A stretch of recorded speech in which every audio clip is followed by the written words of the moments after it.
The excitement and expectation of this momentous week in Zimbabwe was intoxicating, but it is calming down now. The new president is in office, but at what cost to the nation? It is widely reported that former President Robert Mugabe and his wife Grace could get a $10 million retirement bonus, immunity from prosecution and carte blanche to continue their luxurious lifestyle. The opposition movement for democratic change are furious, saying it is an unconstitutional stitch-up that was little more than a bribe to get the president to stand down. Douglas Mwanzora, the MDC Secretary General, told me they will fight the deal in the courts according to the Constitution, which specifically outlines the future status of former presidents.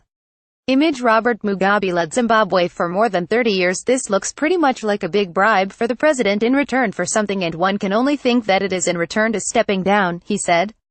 President Mugabe should not have cost Zimbabweans any cent more for leaving the throne, he added. The man who acted as the negotiator between the then president and the general said his old friend was in good spirits and had realized his time was up when the army appeared on the streets. Roman Catholic priest Fidelis Mukanori told me the exact details of that negotiation, and what was agreed with the first family are not public, but he confirmed finances were a large part of the process and that Mugabe and the army organized the handover of power between them. President Mugabe said, "Where are you, Emerson Mnangagwa? Come right away. We need to fix this, we need to handle this," he said, describing the final days of the presidency. The planning that time, was when as soon as he would arrive, perhaps within the next 24 hours more or less, they would sit together, plan together, work out together issues pertaining to the party, issues pertaining to government, that would lead into the smooth takeover.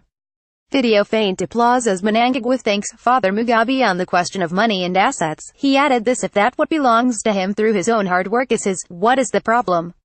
But if you are alluding that he took that which was not his, that's a different matter," he said.